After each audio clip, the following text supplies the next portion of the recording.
Good day, guys. Ostere. Right on.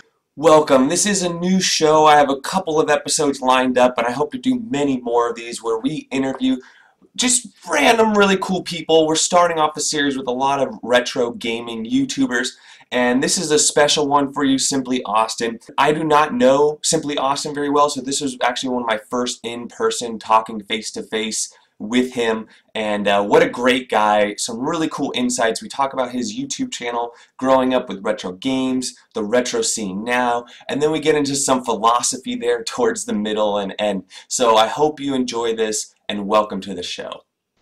What's up, YouTube? Welcome to the show that has no name, but we interview cool people. Today we have a special one. We have an all-around nice guy, YouTuber. You've probably seen his channel before. We have Simply Austin. A pleasure to meet you all. Pleasure to meet you all. You're kind of branding yourself with that. Did you ever think about that, like when you started it, or did it just kind of build on its own? To be honest, it's just my channel never meant to be big. I know probably everybody says that, and it's a cliche, but it never Right. meant to be big. It was always just me making content, and then people seemed to like it. So me having a sense of humor, or at least sometimes cringeworthily laughing at my own jokes, sometimes just sneaks out. I've never really been good at editing, so they just stay in there at the end of the day. It's me. It's my personality.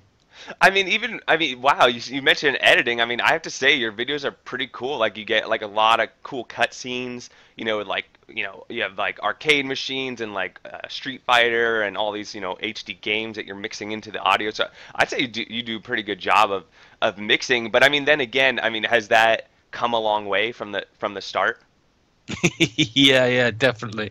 I mean, if you go onto my channel and then go onto like the videos, I think Uh-huh. I left my original videos up there from the very beginning, day one. Like the And Ghostbuster one? no, even further than that. If you go to the top and then put it as oldest first, I think my first video was me learning how to put two bits of video together. And then my next one, there you go. It was me recording a theme from Hyperspin. So I learnt what format YouTube uses. Then I decided to try and piece things together. Then I tried to add music, and it was just every time I made a video, I tried to learn something new. And it wasn't until about 3 months after I started all that I actually started talking. Then I was like the worst swearer ever on YouTube because I was still in work mode, and I swore quite a lot quite back then. So yeah. I mean, you had a cool like and subscribe screen.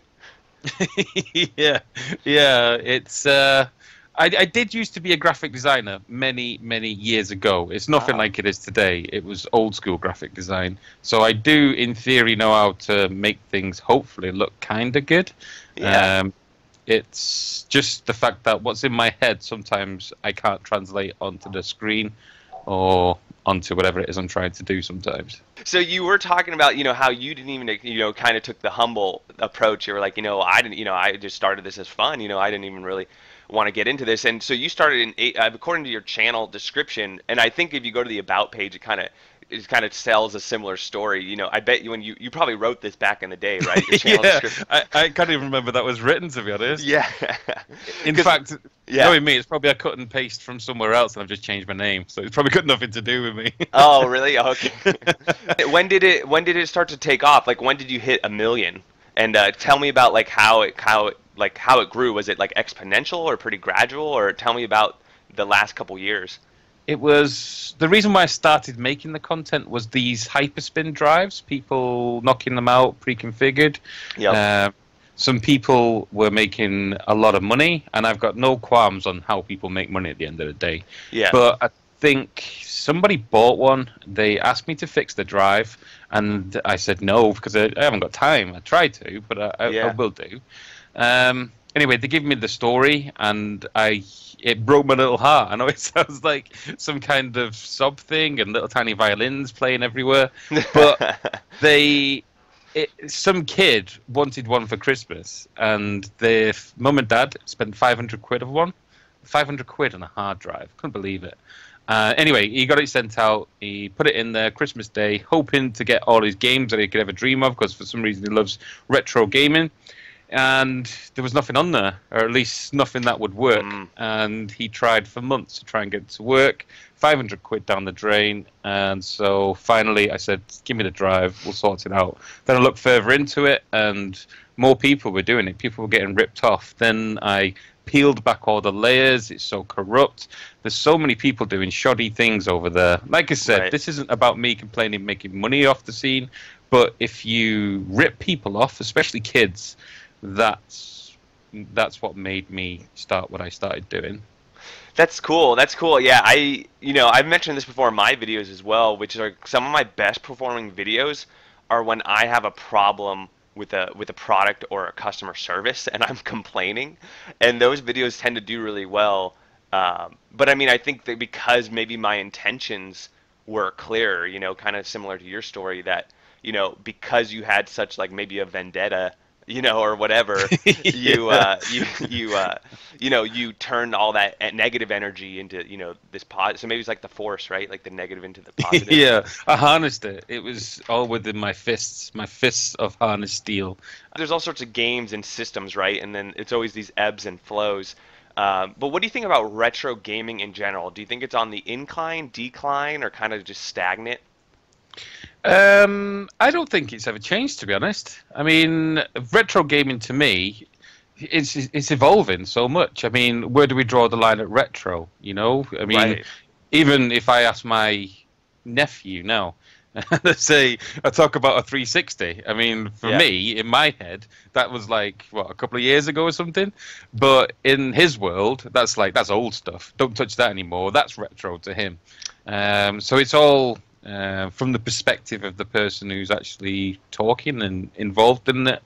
But for me, my old stuff, it stems from ZX Spectrum, the first ever computer that I got. Right. Aren't they remaking that on like Kickstarter? There's like some people building. Yeah, there's ZX Spectrum Next or something. I've not really looked into it because I got my hands burnt a while back off ZX Spectrum Recreated. And that kind of crashed and burned. So that one to me looked beautiful, and it had all the right things to say. But when it actually came to fruition, less things said about that, the better. Yeah.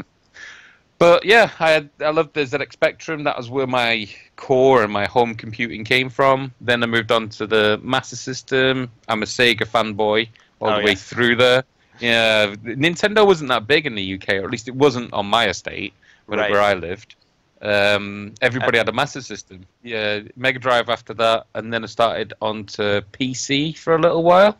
My dad brought a Olivetti IBM 286 home from work. Sounds fast. No, it was terrible. I could just play Indy 500 on it. That was about as far as my 3D gaming could go. But I could play point and click such as Monkey Island, Space Quest, and all that kind of stuff. They weren't too bad. Nice. So that was my retro side of it all. And for me, I think it's only improving because it's kind of becoming the cool thing to do now. I don't know, hipsters? I mean, nobody can identify what a hipster is, but it's kind of like the cool geek guys, I suppose you would say. Yeah, that's funny that you have that in the UK, because I'm in California. And we're like, this is like where anywhere on like the coast. The coasts are pretty progressive, so like hipster, it's like a growing thing here, especially now. But yeah, so you got the hipsters. Yeah, and nothing against them. Everybody's got the style. I mean, I wore some crazy clothes back in the day, but it does bring a culture. And one of those cultures that come with that kind of stuff is geeky things becoming cool again. And I would say that retro gaming, even if they've got no attachments to that kind of stuff, has become cool. The only bad point I would say is that it's driving my prices up when I'm trying to build my collections. But other than that, yeah, I like it. I love everybody. Just gaming. Gaming's about good things, smiles, positiveness, happiness, and all that kind of stuff. So since we're on Sega Master System here, what were some of the games that you remember growing up that were fond memories? Well, I It's again little tiny violin sob stories and all that kind of stuff. I didn't have much money. Of course, I was a kid. We don't exactly work when Yeah, we're yeah. kids. But I lived with my mum back then. She didn't have much money. I think I got mine for Christmas. It must have been round about. It was the first year it was out, but it had been out for almost a year, I believe, off the top of my head. 1988, and for Christmas I got a Sega Master System Plus with the two controllers, a phaser, whatever it's called. Uh-huh. Came with Super Hang-On built in, Safari Hunt, and the games that my mum chose because it was a surprise Right. was Golvelius and Spellcaster. So those are my oldest games, Spellcaster and Golvelius. I'm looking up because I've got them up there. I've never been able to complete either of them. They are so hard, it is unbelievable. They're quite Spellcaster, rare. and what was the other one? Yeah, Spellcaster, literally, I cannot get past. I think it's something like the third level. It is so hard. You get to a certain point, and honest to God, I played it for years. I don't know what to do after a certain point. If any of your viewers ever did get past there, it would be amazing for them to tell me, because I get to some place, I see you can visit certain places, there's like spaghetti on the table, there's some guy somewhere, and I just cannot get past it. I don't know what to do. Wow. And so this Yeah. is like a I've never tried this one. This is a like a kind of like Final It's Fantasy type of game. it's this cross between a platformer, I suppose, simple platformer, and an RPG kind of thing going on. Yeah. So you've got the story, and in between the story, you've got to get to the place. So it turns into a platformer for a little bit. But I wouldn't say it's the best at either. But it is, it's good to me because it's like my first game properly on a console. And you, when you were that age, you didn't know to like go online and look for a walkthrough. No, well, there was no online back then. Oh, really? But like even a Or- magazine, didn't they publish them in magazines? Yeah, they did, but I was what? I must have been like 8 years old or something. My mum's not gonna go and get me a magazine. Lucky enough to get a 10p mix off my mum. In other words, sweets. Oh, okay. So being able to get a magazine. I mean, a lot of stuff back then was all passed through the playground. So somebody would get a magazine from somewhere, even to the standard word. Do you remember cheat books and things? Yeah, Um, yeah. There was that, and then Nintendo Enthusiasts sometimes did it, and a couple other magazines like sometimes had. If the game was popular enough, they would have it. Yeah, exactly. There was a few TV shows on back then as well. Not as much in them days, but it was a case of somebody would learn something, the rumor would get out. But because Golvelius and Spellcaster were very, well, not many people had them. I never found out how to do anything because I was literally the only person to own that game. Oh, really? I think in That's the world sometimes. I don't think anybody else has ever played it apart from you now. Wow. It's so random. And I played it in black and white as well because I couldn't afford a colour TV back then. Wow. That's hardcore. Yeah, nails back in the day. That's How long you is grow each up gaming. level? It goes on for a couple of minutes. You get to someone's house normally, then you go in. Some old woman normally whinges at you for a while, and then you get to level 3, and there's some spaghetti. I don't know how to get past the goddamn spaghetti. This spaghetti is intriguing me. Like, I know. It will take you ages to get there, though. It will take you ages. Oh, really? It gets hard. The combat bits, they do get pretty intense. whoa, and they start speeding up. So Yeah, there's a lot of. So is there any hints here? You gotta like duck. So it's ducking like is good. basically, if you keep your finger on it, you can charge up your ball, but there's Oh, no real need. okay. So it makes the ball bigger, so it's like one shot kill, but you Oh, can't okay. move when you've got the ball charging. It's all coming back to me now. All these memories. Yeah. That's awesome. So you were mentioning earlier, whoa. You were mentioning earlier that, that we were talking about the community and you commenting, you're like, at the end of the day, I really like to just, if there's something I don't know about, if something I'm interested in, I want to check it out. Is there any YouTubers you like to watch in particular, like that you typically go back to, or you're just, maybe people wouldn't ever expect you to like this YouTuber, but you really like them? Yeah, I've got loads. I've got quite a lot of the normal stuff, but I would say from the gaming side of it, I like. Um, Here we going on here. ETA Prime. I think you guys know him. He's Yeah, pretty yeah, good. he's gonna be on the show. I'm interviewing him Yeah, tomorrow. yeah. He's pretty good. There's a guy from the UK that does retro gaming. His name is Novabug. He's a lot into Amstrad gaming, things like that. Nostalgia Nerd. He's into his Yeah. old hardware. Good guy as well, pretty genuine. Retro Humanoid. He's good for front endy kind of stuff. Lord Carnage. Everybody knows him. Yep. Lots of games. A guy from the US, very genuine. Retro Tech 100. He's a up and coming guy, and he again very genuine. Is into the budget side of gaming, going finding charity shops, getting all those kind of games. I encourage everybody to try and sub him at least to get him to 1,000 subs because he's well deserving of it, and he puts out quite a lot of good content as well. The list goes on as well. Yeah. As well. So there's a lot that kind of fly under the radar, like you were Yeah, talking exactly.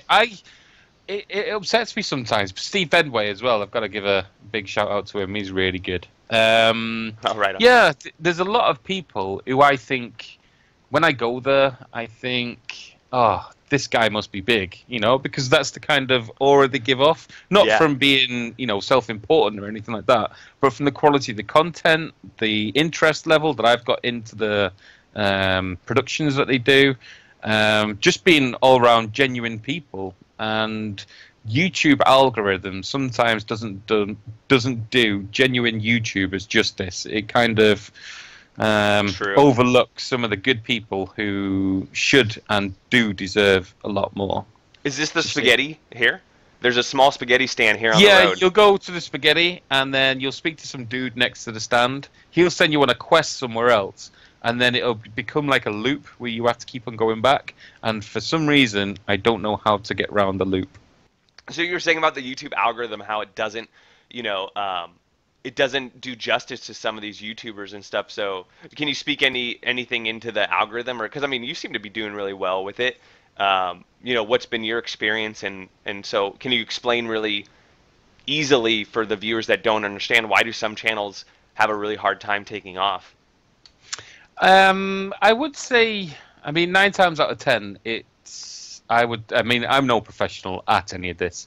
Even though sure. I have got quite a lot of viewers and things like that, I would still say I'm very much small fry when it comes to YouTube in general. So I'm no professional. I can only speak on what I've learned, which probably isn't very much.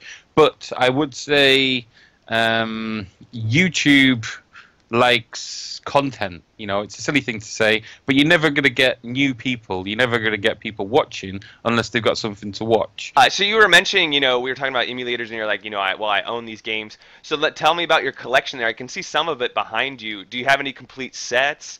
No. I wish I had complete sets. I get everything that is sensible. Does that make sense? Yeah. You're not going to spend $500 on a cartridge. No way. Because gaming to me is, it's even as a kid. I've got money. Obviously, I'm a grown person. I can go and spend it on anything that I want. But for me, my family comes first, and then I also enjoy a pretty healthy social life and things like that. So for me, even though I love games and things like that, I'm never going to pay silly money for it. I pay sensible money. There's a few games that I really love, and I will pay over the odds. But if there's a game out there that's absolute garbage, as the US say, what would you say? What would you call it in the UK? Crap or Crap. shit. Okay. Use the language. That's fine. This is not a children's channel. I know, but I've got myself used to trying not to swear as much as I used to. No, for sure. 'Cause I was terrible at the beginning. But yeah, I get everything that's sensible. But the thing is now it's hard for the games to become sensible because, like we talked earlier on before, it's becoming fashionable to collect now, and many of the people supply and demand. Yeah, the prices are going up because of, like you said, supply and demand. More people want it, the more they're going to pay. My PS2 collection is they have pretty like what silly 700 games for PS2 or 1,000 or something. I think in total, cross-platform, it's in the thousands, you Yeah. know. But UK releases, I think, were probably about 1,300.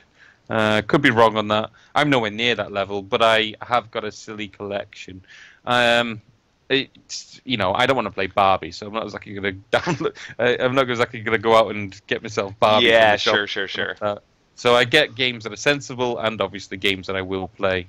Yeah. Um, So my what about? Sega Master System, Dreamcast, Oh wow. Mega Drive, all pretty healthy collections. Most of the old stuff is in my mum's loft, but I have been now trying to get more complete sets. So I'm trying to get at least boxes with instructions for everything that I own. Tell us something we do not know about you. Do you have another interesting fact?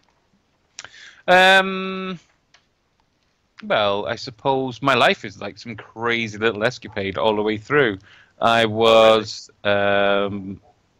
I did college, I did university, I became a graphic What was your designer. degree? Um, art and design, and then I specialized in graphic design That's right. You at said the that end. earlier. You used to be a graphic I designer. then went through all the normal stuff of going to work every day. This was in the early 2000s. And then, crazily enough, the Twin Towers decided to, obviously, that happened. Yep. I remember being in work on that day, and I remember having a pretty shit day in work. It was pretty. There was nothing bad about it. It was just one of them days where it's like, it feels like my life's just a waste. Even though I was pretty well paid at that point and was pretty well looked after and all that kind of stuff, I just looked at myself and thought, I don't know if I can do another, 30, 40 years doing what I'm doing now. It's just gonna, kill me. So Right. It's gonna wear me I out. decided to kill myself in a different way and join the army. So within a couple of months, I went into the recruitment office, got myself into fighting shape, and then headed off to, be in the British Army. Is there a commitment with that? Like a certain amount of years you have to do? No, the British Army, they work on, you sign a 22-year contract. What? But Oh, yeah, but but that's like reserve and stuff. Okay. yeah, you don't have to do the full 22. I think when I did it, it changes all the time. But when I first started, we signed up. You have to commit to 4 years. So 2 of that was training, and then after that, there's like you got 2 years of real actual work. Obviously, you're working all the way through it. You're still in the army, no matter Right. what. But a lot of that for the first 2 years is to do with training to get your trade up and all that kind of stuff. And then I ended up doing 13 and a half. Just got addicted to it, I suppose. So And yeah, what was the big draw? Like I know the 9/11 happened. That was a transitioning point for you. But like, what were like when you were debating like what your options were? Because I'm sure you had other options besides going to the army. What were like the big pros that drew you to the army? Because like here in the U.S., a lot of people do the army because they'll pay for your tuition, and Yeah, that was the thing. I was already educated at the yeah, time. exactly. The thing for me was the mundane job that I was in. I wouldn't say it was mundane.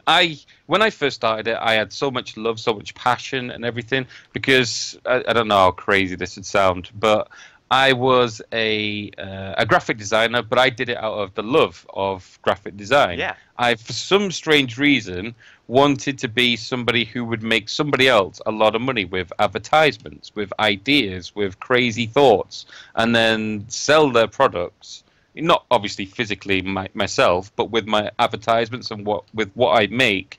And when I finally got educated, got into the job, you get contracts, you find out that they don't actually want your ideas. They want you to put their ideas down on paper. Yes. And that was just killing me. I'd come into work, somebody would ask me to do something, and I knew as soon as they asked me to do it, it's the wrong thing to do. Yep. They wouldn't listen, and it was just winding me up so much. Then, like I said, the Twin Towers, it wasn't so much that happening, but I knew on that day that there was going to be a big change in the world, whether it be for the better or worse.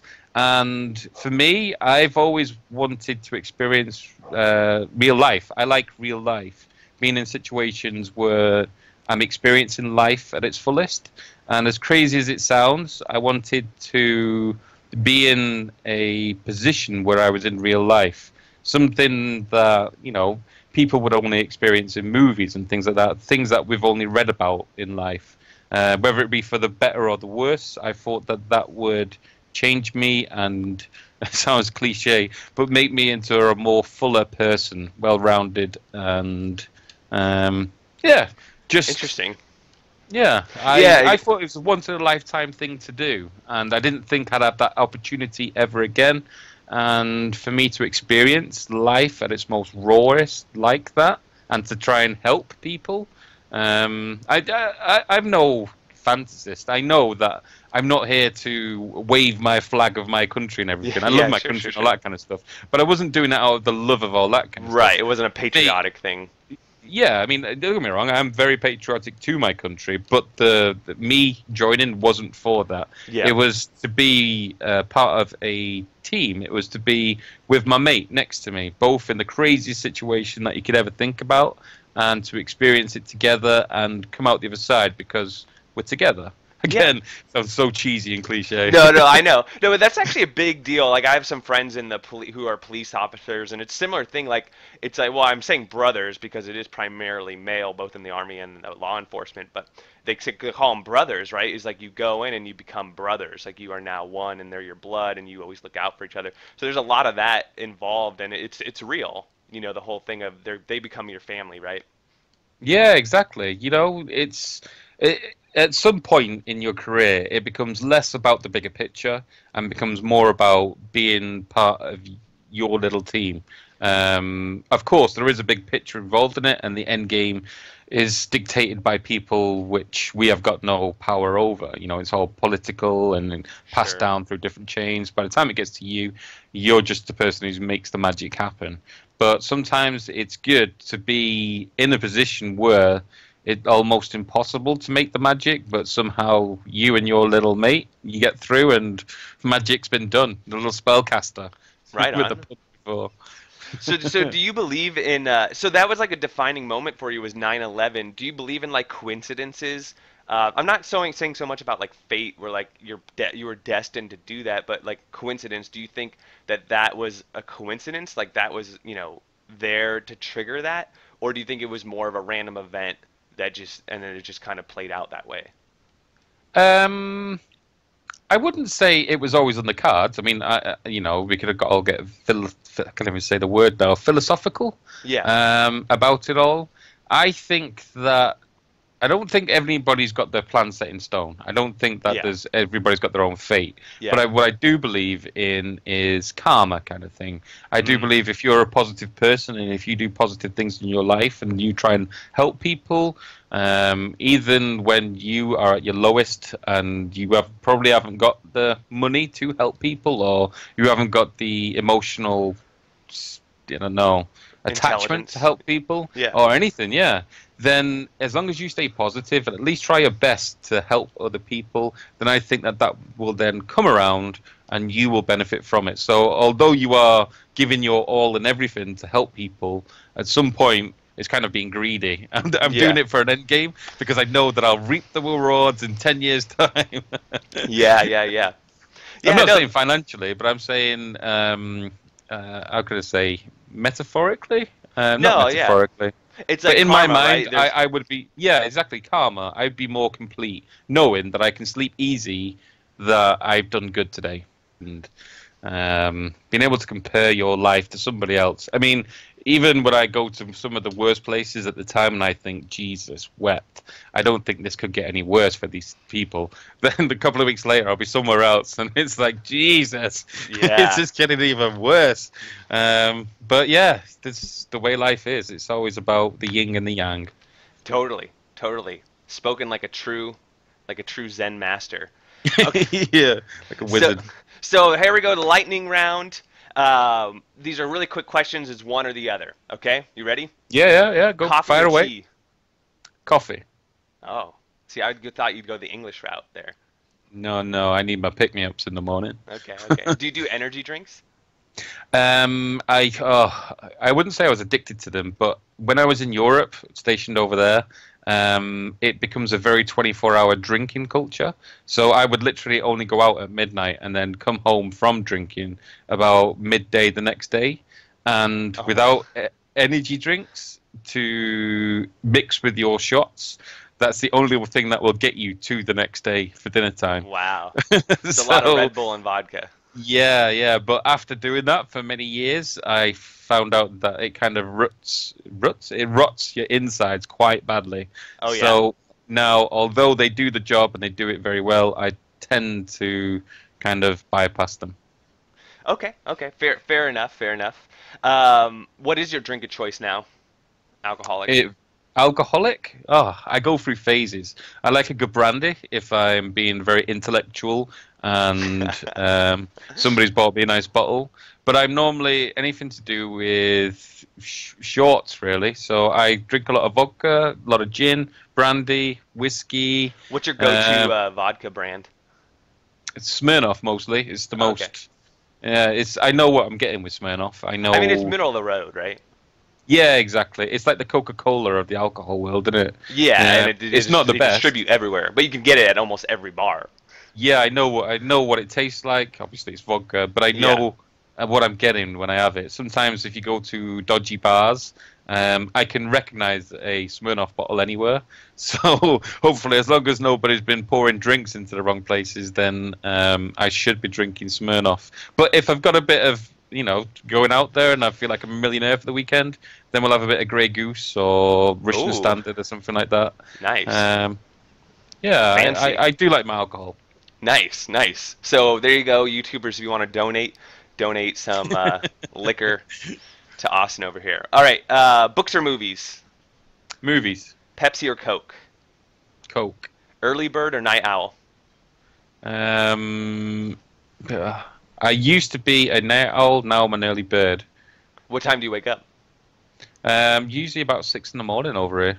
Yeah, it's pretty good. It's pretty good. But I it's do that. crazy because I still go to sleep at the same time. So some nights I'll get like 2 hours sleep. Really? Wow. Wow. Yeah. But luckily, well, I normally have a siesta in the day.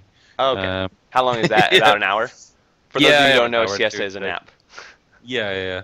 So when things start to wind down in the day, I normally have a little quiet time, Yeah. curl up in a ball, and have a nap for an hour or two.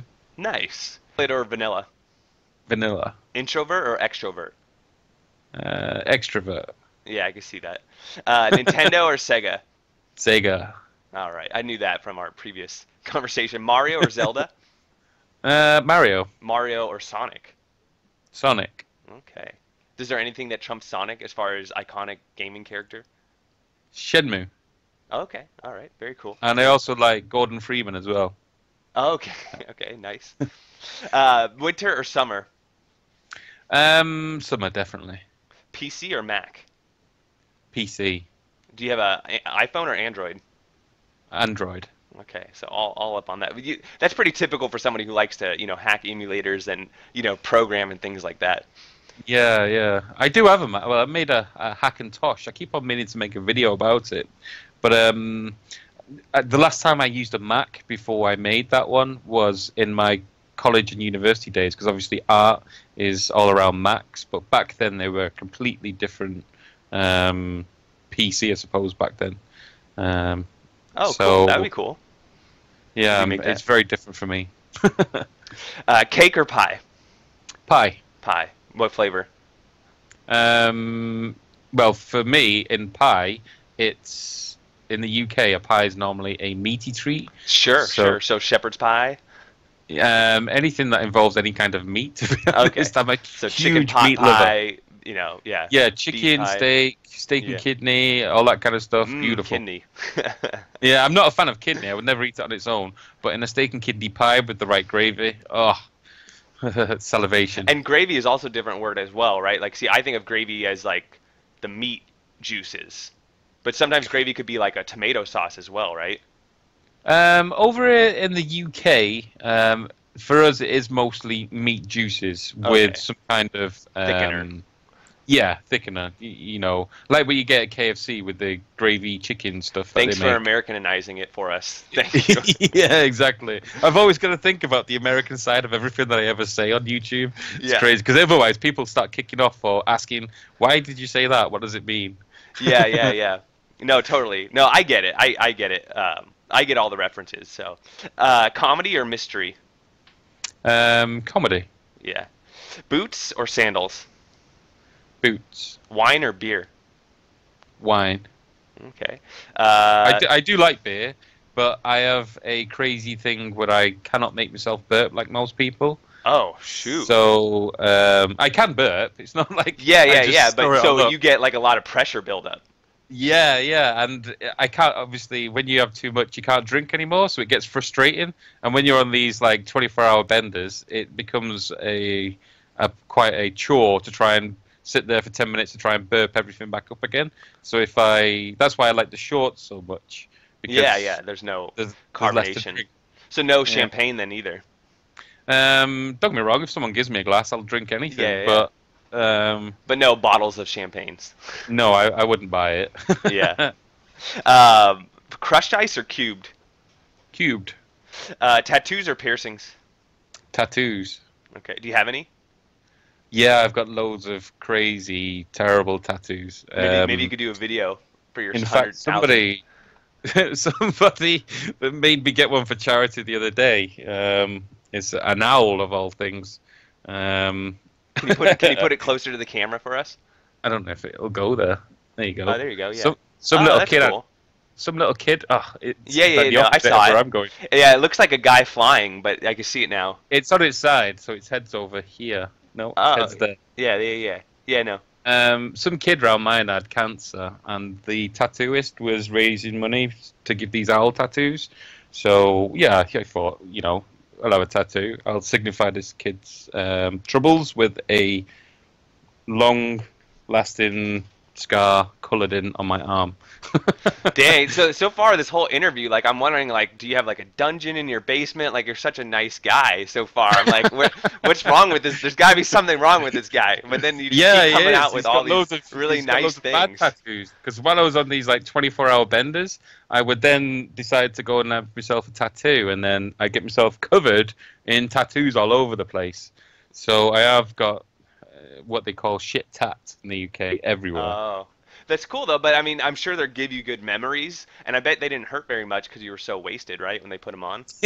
Yeah, exactly. Each one has got a little story, and that's a YouTube episode in itself. But yeah, I'm not sorry I've got them. I don't mind tattoos at all. Yeah. As long as I don't get them, I try to avoid my face and obviously neck and things like that. Yeah, Anything yeah, yeah. where You wanna you wanna be if I employable.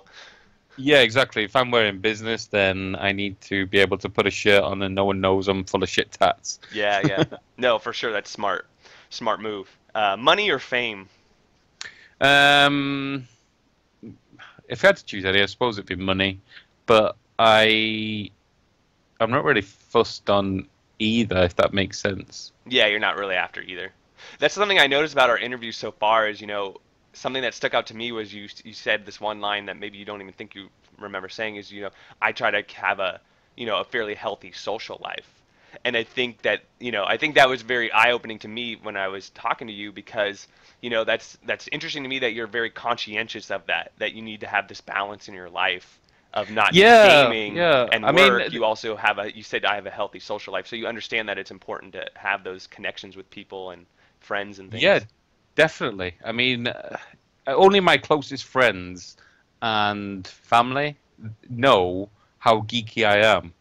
Yeah. I'm more of a secret geek than an actual geek. Yeah. But I'm a crazy geek. I love all kinds of geeky things. Yeah. Star Treks, Star Wars, all that kind of stuff. I'm very into the science and the computers and all that kind of stuff. But if you was to talk to me on the outside, I never bring it up in conversation unless, obviously, it gets brought up in conversation. So for me, even when I was a kid, I loved games. I love everything about them. I love doing everything with games. But I would only ever play them if it was raining outside, if I had no other options. Oh. For me, if the sun's shining, I'm outside. I'm enjoying the day. I'm getting things done, and I'm enjoying the world as it is. Then if I've got no options, then I'm sat in and I'm making the most of my gaming experience. Luckily, I'm from the UK, or unluckily, I'm from the UK and it rains almost every day, so I spend most days playing Yeah. games. There you go. So that was actually one of my next questions. You said it in your response, which was Star Wars or Star Trek. You said both, so you got to pick one. If you had to choose either, I would say Star Trek. I like the Okay. scientific side of it. Okay. Yeah, yeah, yeah. It's definitely more in depth with the Yeah. scientific aspect. Yeah, yeah. It's about the journey as much as being in the end game. Yeah. Because let's face it, in life there is no end game. It's just another day and trying to make things better, trying to improve everything, and well, paying the bills. Yeah, Zen Master strikes again. Yeah. No, I I know, totally I know. agree. I It's so totally agree. philosophical. No, no, no. I honestly, I couldn't agree more. I couldn't agree more. I think you're right on with that. And I think some of our younger audiences, this might, kind of go over their head now, but it might resonate with them later in life. Like both you and I probably have more life experiences than maybe some of the viewers. I'm not, I'm sure there's a wide variety of viewers. Some of you, you're like, yeah, yeah, yeah, and others of you, you're like, I don't know what he's talking about, but I can just agree with you from somebody who does know what you're talking about and say that you're definitely onto something. Yeah, In yeah. the way you look at it. You're looking on it is in my mind right on. So you Your made it life, through. your Oh, li- go ahead. I'd say your life is a long time, you know. Yeah. It can last many, many years. Obviously, it can be short, depending if you're unlucky or not. Sure, yeah. But it can last many, many years. And sometimes when you start growing up and you get older on in life, you find that many things that may have happened in your past will have a big influence on what happens in your future, which is then drawing me back to my karma thing, doing good earlier on and as payoffs later on down the line. So yeah, it's just probably me repeating myself, but Yeah. that's the thing for me. You always try to do good. Always did. Yeah. I sound like some cheesy Gentle Ben No, episode or something. no, it's fine. It's all good. It's all good. So there you go. Karma Master, Zen Master, motivational speaker, top YouTuber, all around nice guy. Simply Austin, I want to thank you for coming on the show. The floor is yours. What do you want the people? How can we find you, and what are you up to next? Oh, well, I've just done my. In fact, what have I just done? I've just done my top emulators of 2017, which was terribly late. So I put out part one probably about 5, 6 days ago now, and I've currently waiting for YouTube to finish rendering the part two. So any second now, probably out by the time this video is aired or whatever it is. Yeah, But it'll be out should, next week. Yeah, so it'll already be out. So yeah, that's what's coming. I've got a lot of hands-on videos on the way. So I've got quite a lot of products that people have sent me, which I think is good. It's not me just being a shill or something like that. It's actual things that I use in terms of the Hackintosh that I built, some hardware that I literally use myself on a daily basis to allow me to game. So I'm trying to mix things up with not just emulation, but actual hardware to go along with it also. Oh, And cool. because of the retro gaming, I think I might start something to do with actual physical retro gaming, if that makes sense. Like So- bar tops and stuff. Well, for example, me and my old consoles, just me playing my original games, if that makes sense, and probably talking about my experiences with games. Who knows? Yeah, And you like know what- like you know a what let's I'm play. like, They have you- let's play, right? Those are the let's Yeah, play exactly. videos. Yeah. Yeah, but you know me, I like to do things differently, so it'll be something with a spin on it. Everybody. There you go. Nightmare. Oh, little puppy, young. Yeah.